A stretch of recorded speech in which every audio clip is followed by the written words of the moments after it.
And welcome to Postgame Live on channel BSR. I'm Jake English from Bird's Eye View, and joined tonight by Cal from OBP Apparel and the OBP Podcast. Cal, thanks so much for joining me. Oh, Jake, I'm pumped to be here, especially after such an exciting game that we just witnessed. So I appreciate you guys having me on. Well, you know, when it comes to these postgame shows, the wins are few and far between. So I need you to just soak this up right now and enjoy it. Yeah, I mean, we were talking before we went on the air. You were just talking about how you didn't think you had actually done a post game show on here last year where they had actually won the game. So yeah, it's always easier to talk about the Orioles after a win, which as of late has not been very frequent. But hey, we won the game tonight. I'm ready to dive in and talk a little bit about it. All right, well, cool. Let's do real quick. We'll just talk very briefly about the box score. Some interesting things tonight. Wei Chen scattered some hits over his 5.1 innings, and he looked in control at times, but he just couldn't go deep. The thing about Wei Chen is that he doesn't walk a lot of guys this season, but he got done in by a 10 pitch at bat in the top of the sixth, which just killed his pitch count. He was no good. Yeah, that was unfortunate. You tend to see that. It seems like a lot of the starts this year between Gonzalez and Chen, who were the biggest question marks coming into the season, have kind of been done in by those pitch counts that tend to be, you see them roll through the first three innings, and then you always you start cringing in that fourth and fifth inning when they walk the first guy or they give up a hit, because it seems like those fourth and fifth innings are the ones where it really stretches their pitch count out. Again, just going through the box score to be boring. Lots of hits clustered up at the top. 3 hits today for Nick Markakis, 2 for Manny Machado, 1 for Jones. And then you got 2 from J.J. Hardy and pretty quiet throughout the rest of the offense. On the other side, again, lots of hits, 7 hits all against Chen, scattered throughout the game, but not a whole lot of damage. The only guy who really had much to say about it was former Oriole Danny Valencia. But the real story from the Kansas City Royals was really Ventura, who was just really good over 6.1 innings. He's incredible to watch. I was actually at the game that he pitched on April the 25th against the Orioles at Oriole Park. So he's just amazing to watch. He's obviously a young talent that's going to be there for a long time. And coming out tonight, he struck out at the end of the game. Every Orioles hitter had struck out against him at least one time, except for lonely Mr. F. Brian Flaherty. So hats off to Mr. F. for not striking out. But yeah, he was really dominant and honestly deserved to win this game. All right, well, this is what we do here. We're going to go through a quick couple of high points and low points before we go on to some game notes. So for you, what was the high point of the game for you? Well, has to be. I guess it's probably a tie. Definitely Nelson Cruz continuing to just smack the cover off the ball. He has been the Orioles' offense, it seems, for the past 2 weeks, really. He's the only guy that's out there hitting, knocking guys in. He's had a real hot start, and he seems to not be cooling off, which is good for the Orioles because that's, like I said, that's where their offense is seemingly coming from right now. Yeah. Otherwise, this is a 1-0 game. Yeah, it really is. I mean, knock on wood. Let's hope that he continues the hot streak and it's not being brought to us by any performance-enhancing drugs. But even if it is, hey, let's ride this PED wave for as long as we can. If it is, you never know. Well, my high point for the evening was anybody but Tommy Hunter in the 9th inning. I wouldn't go quite as far as to call myself an apologist, but I am not lighting my pitchfork and trying to ride Tommy Hunter out of town on the rails. But it's time to see somebody else in the 9th inning, and it's nice to see Buck Showalter, kind of go against that trend that he has of sticking by his guys and doing what it takes to win a ball game.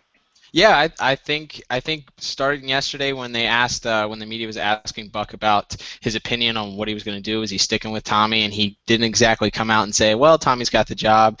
He even mentioned that the difference between Tommy Hunter and Jim Johnson of last year, where he was willing to stick with Jim Johnson for so long because of the track record from 2012.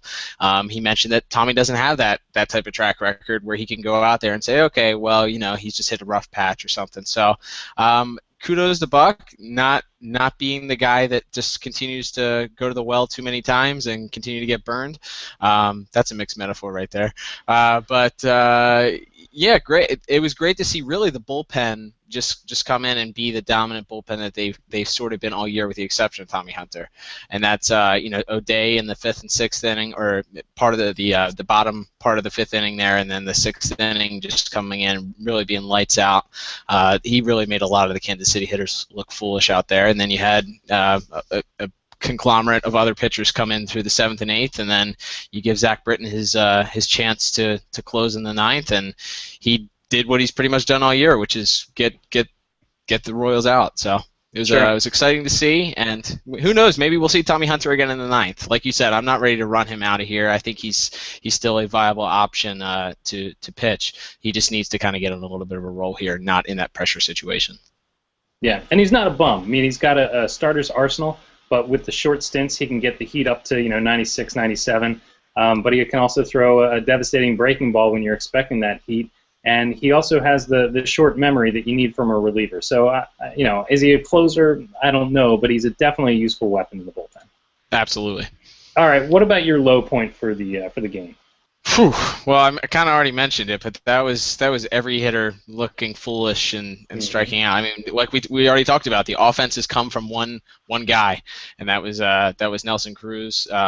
That also the seventh and eighth inning, having back-to-back opportunities there to score more runs.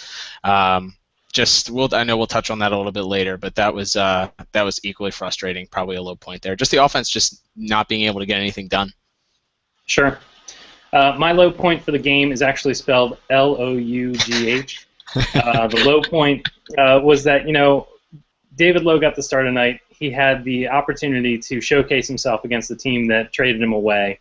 But instead, he was the David Lowe that we've all come to know and love. So I can't imagine that anybody in Kansas City was crying a river over seeing David Lowe in an Orioles uniform tonight. I don't know how much longer you can keep trotting him out there, no matter how good his defense is. So David Lowe is definitely my low point for tonight's game. There you go. I agree. All right, let's start with the offense as far as our game notes are concerned. Where do you want to start? Well, I liked your point about Danny Valencia being how Orioles of it is it to have Danny Valencia be a big part of the Royals offense. I don't know about you, but when he came up with the bases loaded, I just smelled a grand slam coming here. It's like, of course, why wouldn't that happen? Right, it has to be Danny Valencia here to kill the Orioles. I mean, he missed it by a foot, maybe 2 feet, hitting a grand slam there and really putting it back in the Royals court there. No pun intended. Nice. But yeah, I think that's a great place to start. Yeah, it's definitely nice to have Kauffman Stadium as your home stadium there, huh? Nice big outfield. Yeah, it's nice, lots of room, lots of not a whole lot of. It didn't seem like the wind was blowing out too far. Maybe it was blowing in tonight. I don't know, but that was we were 2 feet away from having Danny Valencia beat us, which would have been just turn this whole post-game show upside down. Yeah, it would have been last year all over. Absolutely. All right, let's talk, because we have to, about Chris Davis.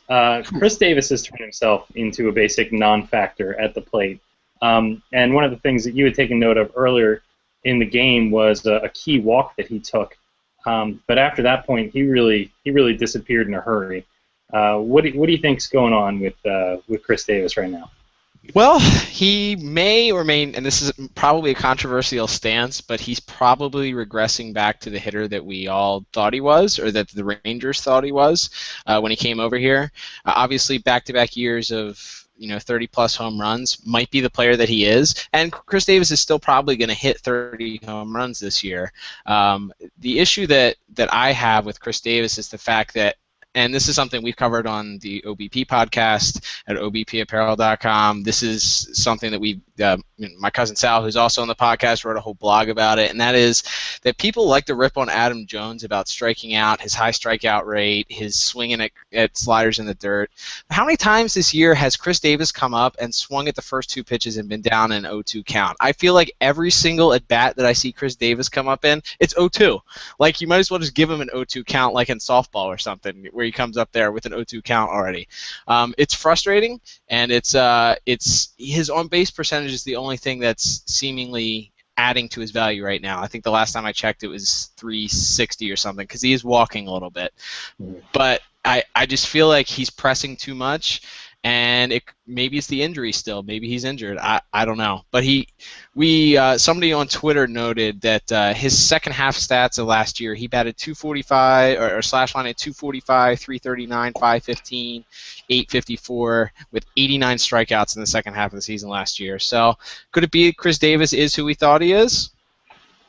I don't know. Could be. Yeah, I mean, you definitely don't want to make an excuse for the guy and say, oh, it's the injury or what have you. But I don't think that Chris Davis is going to be like this all season. Hopefully he warms up to something even akin to what he was in 2012, because that player has a role in this team and can certainly contribute. But Absolutely. Right now it is painful to watch him, and it's especially painful to watch him in the middle of the order. Absolutely. We keep talking about our opportunities just slipping away with runners in scoring position.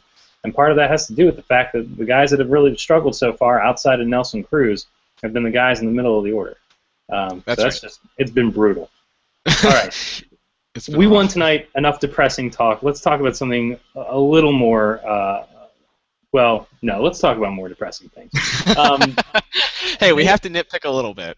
A big out came when J.J. Hardy got drilled to the plate. It looked to me like it was an awful send by Bobby Dickerson. He's a real aggressive coach when it comes to sending guys, but it just didn't look like a good scenario. The ball didn't do enough slowing down before it got to the left fielder.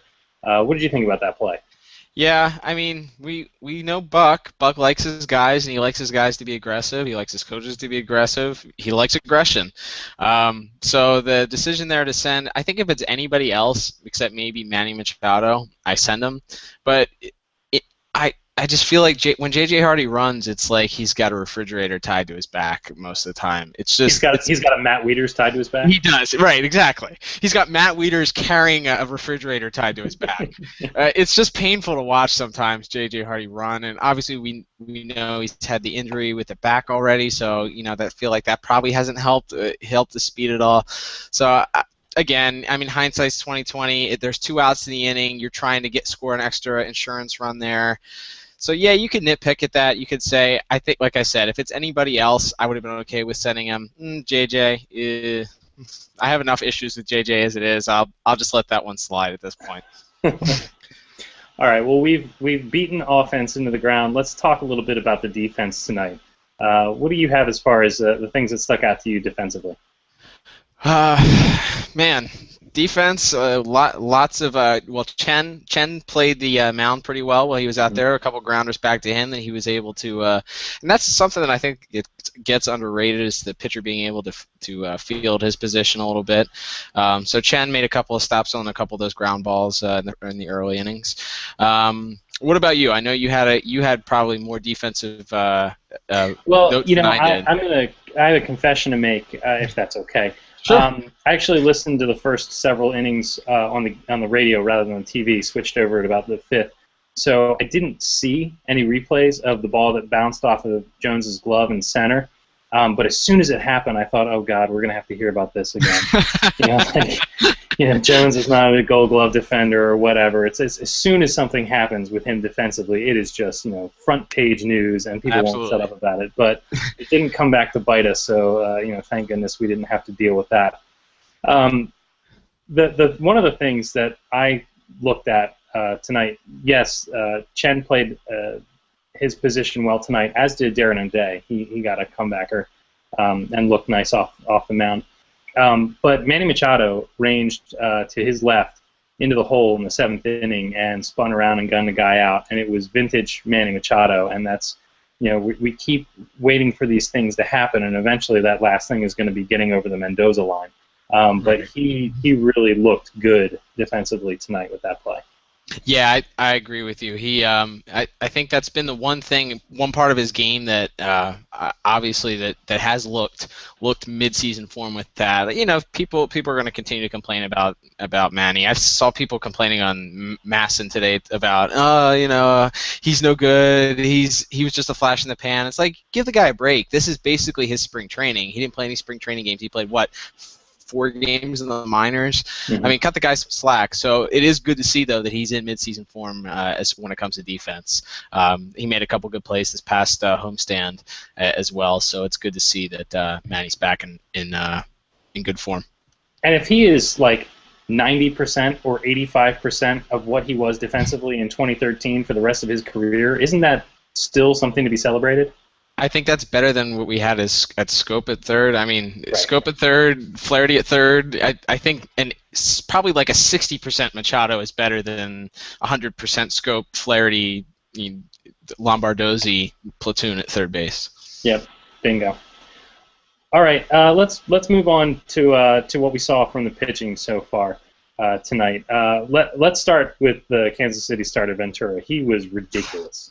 It just looked. I mean, other than that, the one bad pitch to Cruz, he looked like the same pitcher that was pitching here in Baltimore. I mean, we already mentioned he struck out everyone in the lineup at least once except Flaherty. His stuff was great. I know you had some notes about that as well. Yeah, well, I mean, he struck out 2 straight innings in a row. I mean, at one point he was just literally untouchable. And the thing was, I mean, he brings the high heat. He touched 99 at one point. But he also has great control of his off-speed stuff. And I don't know about you, but when I see a guy like that that's 21, 22, whatever he is, young, really good, obviously brought up from the farm system on other teams, and then look at like what has come out of our farm system, like it just makes me hurt everywhere. I was actually thinking about that tonight as I was listening to part of the game. It's like, can you imagine? They're like, yeah, out of Venezuela. It's like, man, I can't remember the last player the Orioles had come from their minors out of Venezuela. It's like, what are we doing? Like, this could be Zach Britton, but it's not. Well, we have so many guys that can't miss, when we draft them, and then they keep missing. It's like, well, it's either evaluation or if it's player development, but it's something, and everybody else seems to be able to figure it out okay. Yeah, it's definitely something. Well, who knows? Baseball Prospectus keeps saying that we have a really great pitching staff coming up here. So sure. knock on wood. Knock on wood. Gosman gets it together. Bundy, Rodriguez. Right. Yeah. Harvey. Well, Ventura was really good tonight. He averages 9.5 strikeouts a game, and I think he had 9. The other cool thing that I saw in the broadcast tonight was that Kansas City only carries 11 pitchers. And their starters go deep enough that they can do without that extra bullpen arm. And I mean, that's a tip of the cap. Good for them that in today's game they can carry a staff like that, and their bullpen for being quote unquote short staffed is one of the better ones in Major League Baseball. So that's just that's great if you're a Kansas City fan. I think the argument could be made that they have. I mean, between them and Detroit, you can make the argument that they have the best pitching staff in all of baseball right now. I mean, you take a look at some of their starters. You have Shields, you got Guthrie, you got Ventura. Those 3 guys right there would be an ace on pretty much everybody else's staff. Guthrie would probably be an ace on our staff. So, like, I mean, you look at that, and Guthrie's their 3rd or 4th starter. It's like, all right, well, where's the break? We just got off a huge series against Detroit, and it's the same thing with them. So that Central race, that the AL Central might be the new AL East. Mm-hmm. Yeah. What about Chen? I, again, admitted that I didn't see him pitch for very long, just kind of when he fell apart. Despite what the dulcet tones of Joe Angel and Dave Johnson were telling me, how did Chen look on the mound tonight? By the way, Dave Johnson, I don't know about anybody else. I haven't actually heard anybody, but I love Dave Johnson on color commentary. I think he's pretty insightful.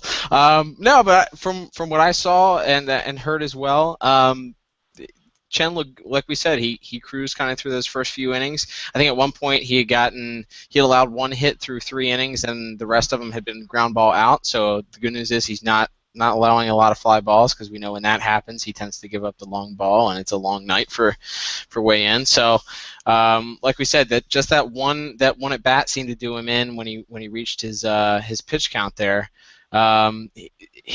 He like you mentioned, he doesn't walk a lot of batters typically, but that one walk just kind of did him in.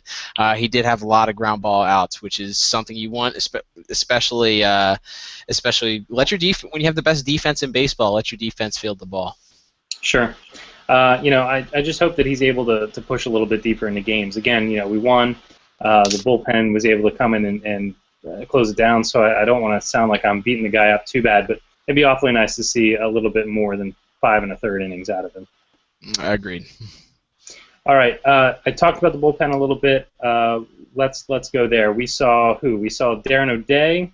We saw Troy Patton. We saw Ryan Webb, and we saw Zach Britton. Did I leave anybody out? No, I think that was it. There was O'Day came in for that last couple outs in the 6th inning there, and he looked unhittable. This year he seems to have returned to the 2012 form of Darren O'Day, and I think that's a viable option if Buck doesn't want to go with the actual closer.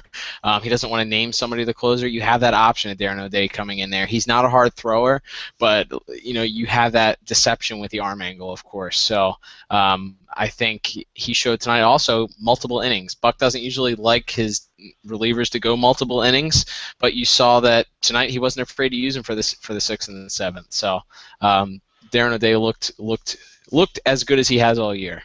Yeah, and I think if he's going to be at the back end of that bullpen, if he's going to be used in the 9th inning, again, not the closer, but one of the guys that does it, he's a good guy to pair with one of the harder throwing guys like maybe Webb or even a Hunter.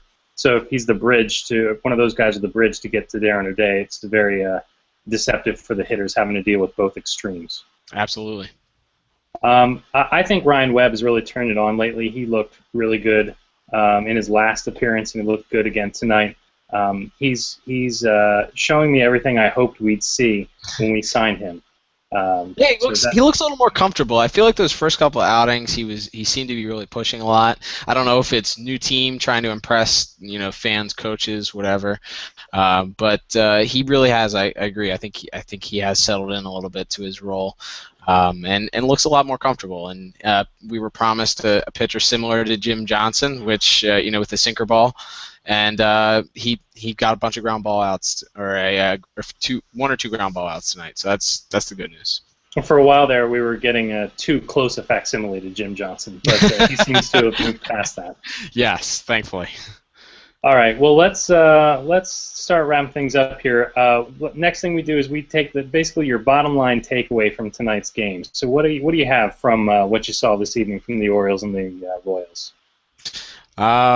Win's a win, I guess. Thankfully the losing streak is over, and something we talked about this past week actually on the OBP podcast, which you can find at obpapparel.com, was that this team, a lot of people want us to go on the winning streaks and take 7-8 games. 2012, the longest Orioles winning streak was 6 games. 2013, last year, the longest winning streak was 5 games. So this isn't a team that typically goes on a lot of winning streaks. It's not a streaky team. In fact, we had to go back, I think, all the way back to 2005 to find a winning streak longer than 8 games for the Orioles. So this team for years has not been that streaky win team. What it comes down to is not losing games. We looked last year at the record for the world champion Boston Red Sox. Boo. The most games they had, or their longest losing streak was 3. Mm-hmm. So you really want to keep those losing streaks at a minimum, obviously. So stopping a 4-game losing streak right there could be huge. We go out there tomorrow, and with Tillman on the mound, you roll your dice and you hope that you come out strong. Yeah, I think you said it perfectly there. Avoiding the losing streak is really what it's all about, because the wins will come. And they might not all be strung together, but they're going to win more than they can lose. If they can just manage to avoid the really hard falls, they'll be fine. I think for me the takeaway was, again, missed opportunities, failed runners and scoring opportunities, and they can't keep doing that. They can't, and I don't know if it's a matter of lineup construction, if it's guys that maybe need to get some rest so that they're not only fresh for later in the season, but also can take some time off when they're struggling.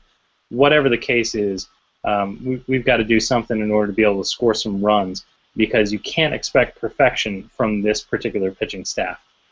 They were able to hold down the opposing team to 1 run tonight, and that's great.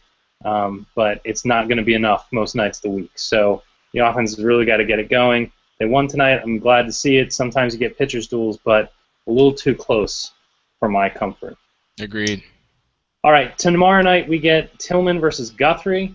I got a confession here. I love Jeremy Guthrie. I was sorry to see him go. I really like the way he presents himself on the mound. I like the way that he responds to fans. I like how accountable he is for when he fails, and how he was always there to answer tough questions on a bunch of really crappy Orioles teams. So I wish him the best of luck, except for tomorrow.